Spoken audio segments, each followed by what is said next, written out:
कोटा, जहां पर रोजगार उत्सव युवा सम्मेलन कार्यक्रम का आयोजन किया जा रहा है। ओम बिरला संबोधित कर रहे हैं। हमारे विरासत को याद करना चाहिए।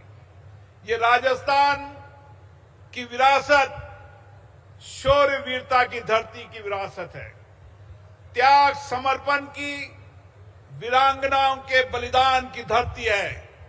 ये धरती राणा प्रताप की, राणा सांगा की धरती है, जिसका शौर्य, जिसकी वीरता की कहानी देश में नहीं दुनिया के अंदर आज भी नई प्रेरणा देती है। जब भारत का इतिहास जब पढ़ने लगेंगे तो इस इतिहास के अंदर बिना राजस्थान के बलिदान और शौर्य के बिना वो इतिहास पूरा नहीं हो सकता। और इसीलिए इस धरती पर राजस्थान के मुख्यमंत्री जी ने 2 वर्षों के अंदर एक नई कल्पना के साथ इस राजस्थान को आगे बढ़ाने का काम किया है। उनके 2 बजटों के अंदर उन्होंने किस तरीके से राजस्थान के अंदर इंफ्रास्ट्रक्चर के अंदर विकास हो, किसान के जीवन में परिवर्तन हो, नौजवान को रोजगार मिले, गरीब वंचित लोगों को न्याय के साथ आत्मनिर्भर बने और हमारी महिलाओं को आत्मनिर्भर, आत्मस्वावलंबन बनाने के लिए इस 2 बजटों में उन्होंने अपना विजन दिया है, अपना दृष्टिकोण दिया है। और मैं कह सकता हूं, कोटा की धरती पर, हाड़ौती की धरती पर आपने राजस्थान के नौजवानों को एक नए दृष्टिकोण को दिया है। इस बजट में आपने स्किल यूनिवर्सिटी और स्किल यूनिवर्सिटी के साथ केंद्र और राज्य की योजनाओं के साथ नया इनोवेशन का हब, ताकि आने वाले समय के अंदर राजस्थान का नौजवान कौशल और कुशलता के साथ अपने नए इनोवेशन, नए चिंतन के साथ आने वाले समय के अंदर एक नए स्टार्टअप के साथ देश और दुनिया की चुनौतियों का समाधान कर सके। कोटा की धरती से निकला हुआ नौजवान केवल देश में नहीं पूरी दुनिया में नेतृत्व करता है। यहाँ का डॉक्टर, यहाँ का इंजीनियर, यहाँ का आईआईटीएन भारत को और भारत के बाहर विश्व को भी नई दिशा देने का काम कर रहा है। इसलिए मैं कोटा के नौजवानों का आह्वान करना चाहता हूं कि अब समय आ गया है कि हम गांव से लेकर शहर तक, गांव की ढानी के बेटा अंतिम नौजवान को भी स्किल करें, कुशलता कौशलता करें और उसके साथ टेक्नोलॉजी का उपयोग करते हुए किस तरीके से हम आत्मनिर्भर नौजवानों की दिशा कर सकते हैं। और यही ये युवा नीति के अंदर है। आने वाले समय के अंदर इस युवा नीति के माध्यम से माननीय मुख्यमंत्री जी ने नया सपना, नया दृष्टिकोण दिया है। और आने वाले समय के अंदर जहां सरकारी नौकरियां तो होगी सही, लेकिन राजस्थान के हर गांव के अंदर अपनी स्किल के साथ गांव के आत्मनिर्भर बनाने में और किसान खेती और पशुपालन से लेकर सारे चीजों को परिवर्तन करने का काम कर रहे हैं।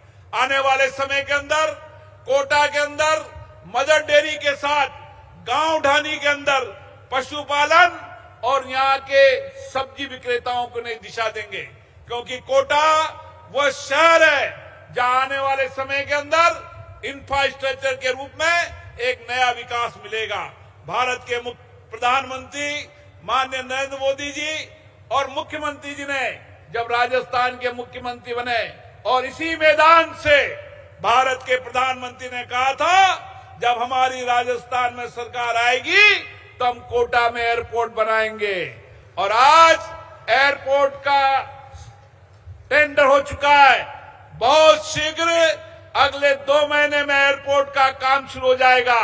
तो air connectivity, road connectivity, Delhi Bombay corridor से आने वाले समय के अंदर नए उद्योगों को निवेश मिलेगा।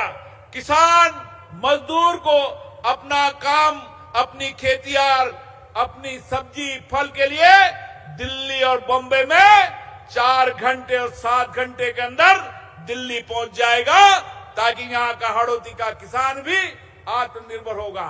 रेल कनेक्टिविटी में दोनों रेलवे स्टेशन आने वाले समय के अंदर इंफ्रास्ट्रक्चर की दृष्टि से देखें तो कोटा के अंदर इंफ्रास्ट्रक्चर सबसे मजबूत होगा।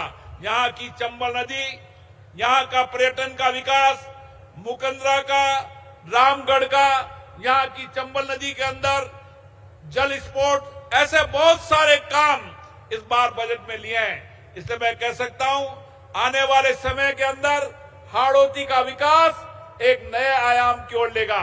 मैं कह सकता हूं इस 2 साल के बजट में एक हमने दिशा दी है, जो 75 साल तक जिन चीजों का अभाव हाड़ौती में था, हमने इसी मन से कहा था कि इस बार राजस्थान की सरकार आने के बाद राजस्थान और दिल्ली की सरकार मिलाकर 75 साल के उन अभावों को हम दूर करेंगे और जो 75 साल तक जिन चीजों की मांग हाड़ौती की थी, उन मांगों को पूरा करने का काम करेंगे।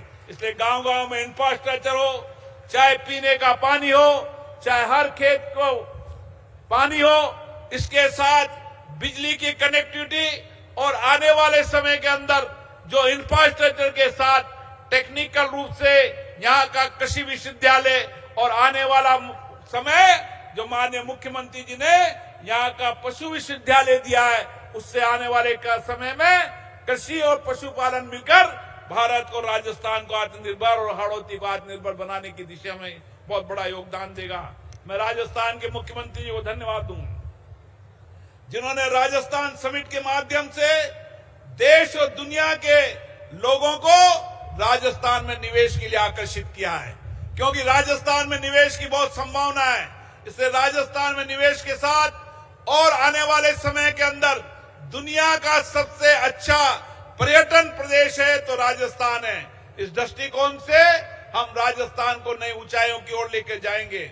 मैं पुनः यहाँ पर बजट के अंदर चाहे कैंसर हॉस्पिटल हो, चाहे पीने का पानी हो, चाहे सिंचाई का पानी हो, चाहे स्किल यूनिवर्सिटी हो, चाहे पशु विश्वविद्यालय, ऐसे बहुत सारे काम हैं जिन कामों को मैं गिनाऊं तो एक लंबी परिस्थिति है। इसके आधार पर हाड़ौती का नया विकास होगा और हम सब आज यहां से संकल्प के साथ जाएं कि राजस्थान दिवस केवल दिवस नहीं है, ये राजस्थान का दिवस राजस्थान के नौजवानों का संकल्प है।